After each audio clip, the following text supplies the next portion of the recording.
O dinheiro para as campanhas, se for todo ele público, se for proibido captar recursos tanto das pessoas físicas como das empresas, ele vai ter que ser dividido por algum critério.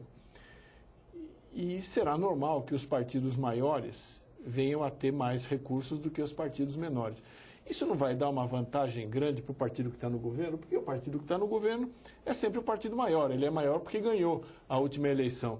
Isso não vai criar uma distorção, não vai dar uma vantagem estratégica para esses partidos que estão no poder e não vai dificultar a vida da oposição. Eu sei que o senhor agora está no poder, o PT está no governo, mas e se amanhã, certamente no dia em que o PT deixar o poder e estiver na oposição, vai ter um outro partido que vai ter mais dinheiro e o PT não vai ter condição de arrecadar na sociedade, entre os seus filiados, entre os simpatizantes, dinheiro para equilibrar a campanha eleitoral. Não é uma coisa injusta isso?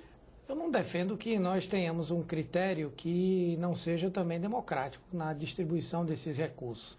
Lógico que algum diferencial deve haver, deve acontecer, até porque a população, ela quando faz uma opção do voto naquele partido, ela está fazendo uma opção também por fortalecer aquela agremiação. Tudo bem, mas naquela eleição, na eleição seguinte, talvez as pessoas estejam já pensando de outra maneira. E o critério que vai ter que prevalecer é o critério da eleição anterior. Então, veja, é uma distorção isso? Sim, mas essa distorção ela pode ser resolvida se esse diferencial ele não estabelecer, digamos, uma disparidade muito grande. Não é? Hoje, por exemplo, a distribuição do tempo de televisão ou de rádio na propaganda, ele guarda uma distorção importante. Mas isso o legislador pode resolver, pode corrigir. Da mesma forma, do ponto de vista do financiamento, nós podemos ter um mecanismo que, embora garanta uma diversidade, ele permita um mínimo suficiente para que as campanhas possam se fazer na mesma condição. Até porque um dos principais objetivos do financiamento público e da limitação dos gastos é dar condições iguais a todos para que possam defender as suas ideias. Esse financiamento público permitiria que conviveria paralelamente com a possibilidade também de se arrecadar recursos privados para isso ou não? Ou uma vez estabelecido o financiamento público não pode entrar um tostão de outra origem? Eu defendo que seja o financiamento exclusivo, até porque onde se adota o financiamento exclusivo, qualquer tipo de distorção, ela se torna muito mais fácil de ser identificada, né? E em muitos países, os processos que os partidos sofrem por algum tipo de arrecadação ilegal, agora mesmo na França, nós vimos a proprietária de uma grande empresa de cosméticos e tal, que fez uma contribuição que era algo correspondente a R$100 e poucos mil, alguma coisa assim, quase que leva a uma crise institucional o partido do presidente Sarkozy. Não é? Então, quando você tem um financiamento exclusivamente público, qualquer tipo de transgressão, ele é mais fácil de ser identificado. Se a gente tem a possibilidade de, nas eleições, você tem o financiamento público, mas o partido pode se financiar com recursos privados, eu acho que aí fica complicado. Esse é o pior cenário. Que seja unicamente público ou que seja unicamente privado. O senhor acredita que a gente tem mecanismos mesmo de fiscalização com comprovada eficiência para flagrar esse tipo de coisa? Porque, veja, o Caixa 2 é crime, não pode existir, etc. e tal. E, no entanto, é só o que existe na eleição brasileira, quer dizer, é uma prática generalizada. Sabemos disso, a Justiça sabe, há meios ou mecanismos que eventualmente poderiam coibir isso. Isso continua acontecendo. Por que é que isso não pode acontecer quando adotado financiamento público? Se você fizer um pequeno estudo, até uma coisa simples, ao longo dos últimos anos, vai identificar que os custos de campanha cresceram. Na verdade, não cresceram necessariamente. Eles foram formalizados. A maior parte agora, ou uma parte bem mais expressiva, está sendo formalizada agora. Por quê? A legislação criou muitas dificuldades para que o Caixa 2 aconteça sem qualquer tipo de identificação, não é? Nós temos aí a Receita Federal envolvida nisso, a Justiça Eleitoral, o Ministério Público, enfim, existem mecanismos que estão fazendo hoje com que o Caixa 2, por exemplo, ele venha diminuindo em muito a sua importância na disputa eleitoral. Eu acredito que da mesma forma, até porque o recurso público ele é bastante quantificável de imediato, cada partido vai ter a sua cota, o valor e tal. Então, eu, como candidato, vou saber claramente se um adversário meu está fazendo uma campanha fora das proporções, fora dos padrões daquele recurso que nós vamos arrecadar de acordo com um parâmetro definido anteriormente. Enquanto no financiamento privado, depende da minha capacidade de arrecadar, das minhas relações políticas, enfim, o quanto eu vou arrecadar. Até porque não há aqueles limites, né?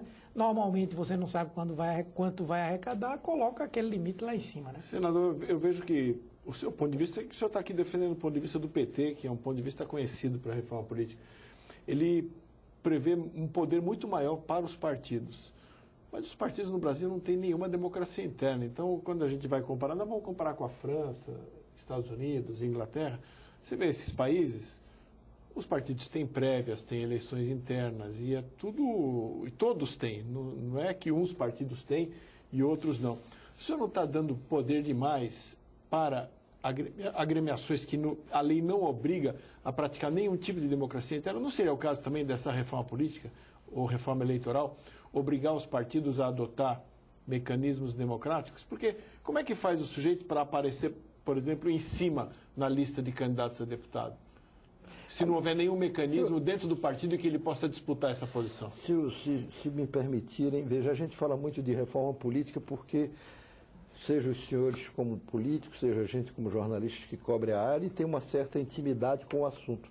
Mas eu desconfio que o telespectador, no geral, não entende muito disso, porque é uma discussão que às vezes fica muito hermética.